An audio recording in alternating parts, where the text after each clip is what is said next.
બધાને જય માતાજી, જય શ્રી કૃષ્ણ, ખમા ગણી। તો આજે મારો વિડીયો છે દાલ બાટીનો। તો તમે જોઈ શકો છો મેં અંદર તેલ ગરમ થઈ ગયું છે, એની અંદર લવિંગ, મરિયા અને મોટી ઇલાયચી, જીરું અને રઈ એટલું નાખી દીધું છે। તો દાળ બનાવવાની તૈયારી થઈ ગઈ છે ચાલુ, તમે જોઈ શકો છો। અને હવે હું એની અંદર એડ કરીશ ડુંગળી। તો ડુંગળી, લીલા મરચાં અને થોડું મેં લસણ કતરી નાખ્યું છે, તો તમે જોઈ શકો છો। અને થોડું મતલબ કે ડુંગળી રેડ થઈ ગઈ છે હવે। તો હવે હું એની અંદર મસાલો એડ કરીશ, મતલબ કે પહેલાં તો મેં ટમાટર અંદર નાખ્યા છે, તો એને સુતરાવા દઈશ। સુતરાઈ જાય એટલે અંદર જે લસણ કૂટેલું હતું એની અંદર બધું મરચું, હળદર, ધાણા જીરું એ મસાલો કરીને હવે હું એની અંદર એ એડ કરીશ। એ તમે જોઈ શકો છો હું એડ કરી રહી છું તે। તો અને પછી થોડીવાર મસાલો પાકી જાય ત્યાં સુધી બીજું કામ કરી લઉં હું।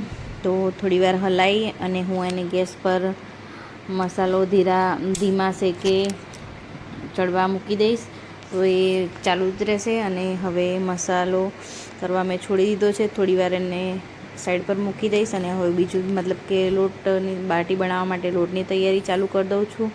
તો તમે જોઈ શકશો હવે।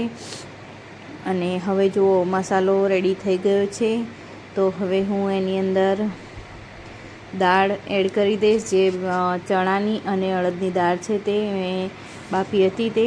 તો તમે જોઈ શકો છો તે બી મેં અંદર એડ કરી દીધી છે। અને હવે હું એની અંદર થોડો ઉકાળો આવવા દઈશ, અને ઉકાળો આવી જાય એટલે ગેસની લેવલ ઓછો કરી દઈશ, તો ધીમા શેકે સરસ રીતે ઉકળી જશે। તો હવે બધું કમ્પ્લીટ થઈ ગયું છે દાળનું, તમે જોઈ શકો છો। અને હવે હું લોટ બાંધવાની તૈયારી કરું છું। લોટ ચારી લીધો છે મેં પહેલાં, તો તમે જોઈ શકો છો। હવે હું એની અંદર અજમો એડ કરીશ, તમે જોઈ શકો છો। મેં અજમો એડ કરું છું હવે। તો તમે જુઓ,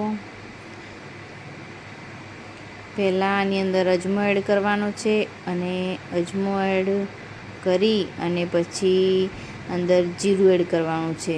તો પછી હું જીરું એડ કરીશ। તો હવે હું પહેલાં અજમો એડ કરી દઉં, તો તમે જોઈ શકો છો હું અજમો એડ કરી રહી છું। તો આ અજમો એડ કરી રહી છું હું અંદર લોટમાં, તમે જોઈ શકો છો। અને અજમો એડ કરી અને પછી હું જીરું એડ કરીશ અંદર, તો તમે જોઈ શકો છો। આ રીતના હું બાટીના લોટ બાંધવાની તૈયારી કરું છું। અને હવે હું જીરું એડ કરું છું, તે તમે જોઈ શકો છો। હવે મેં જીરું એડ કરી દીધું છે અંદર।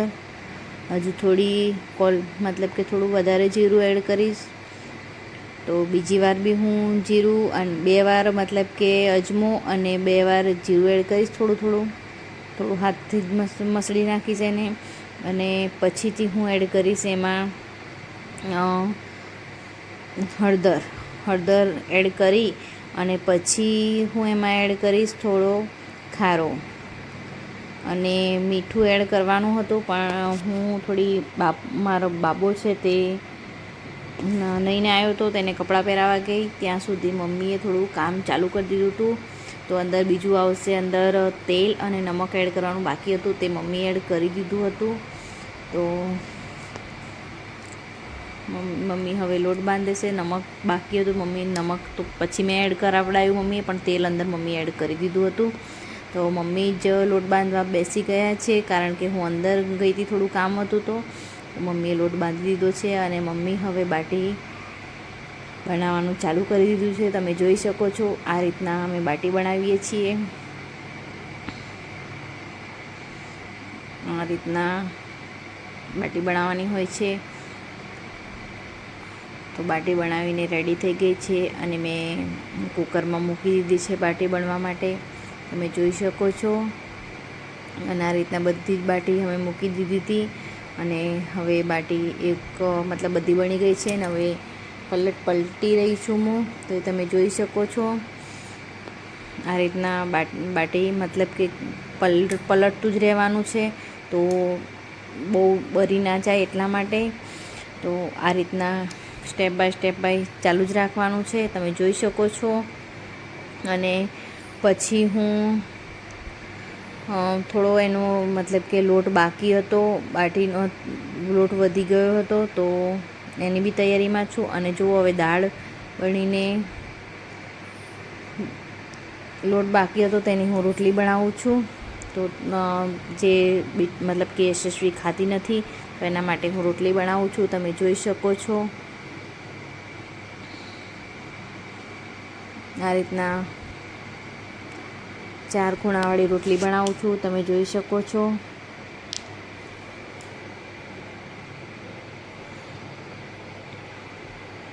હવે રોટલી બનીને રેડી થઈ ગઈ છે. તો આવી રીતના યશસ્વી માટે મતલબ કે પૂરા દિવસ માટે કદાચ બાપુ બી હરદિત્ય બી ખાવા માંગે તો 4 રોટલી મેં બનાવી દીધી હતી. તો 4 રોટલી બનીને રેડી થઈ ગઈ છે.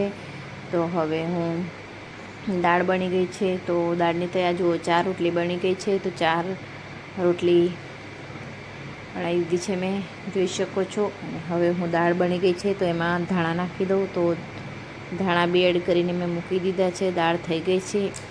હવે આમાં જે બાટી છે તેમાં ઘી નાખવાનું છે. અને એ પહેલાં હું તમને એક વાત કહું કે જે ધાણા છે એના પાછળના જે ડારા હોય છે એને કાપી અને હું જ્યારે લસણ વાટું છું ત્યારે હું અંદર નાખું છું. અને આ બાટીમાં હું ઘી નાખી દઉં છું, કારણ કે બાટીમાં પાણી ના વળે એટલા માટે. તો એટલા માટે હું બાટીમાં ઘી નાખીને હલાવી નાખું છું, તો આના લીધે પાણી નહીં વળે. અને હવે હું થોડા મરચાં છે જે વધારે નથી, તો હું તવીમાં જ વઘારું છું. થોડા છે તો તેમાં જીરું અને રઈ એડ કરીશ. જીરું રઈ એડ કરી અને હું મરચાં નાખી દઈશ. થોડા જ બનાવવાના હતા એટલે મેં તવીમાં જ બનાવી દીધા, તો તમે જોઈ શકો છો. હવે મરચાં એડ કરી દઈશ અને હવે થોડીવાર હલાવીશ અને પછી એને છોડી દઈશ થોડીવાર ચડવા માટે. તો થોડા ચડી જશે એટલે પછી હું એની ઉપર ઢાંકી દઈશ. હવે જોઈ શકો છો થોડા ચડી ગયા છે, તો હવે હું ઢાંકી દઈશ, ઢાંકીને મૂકી દઈશ. અને થોડી વારમાં મરચાં રેડી થઈ ગયા.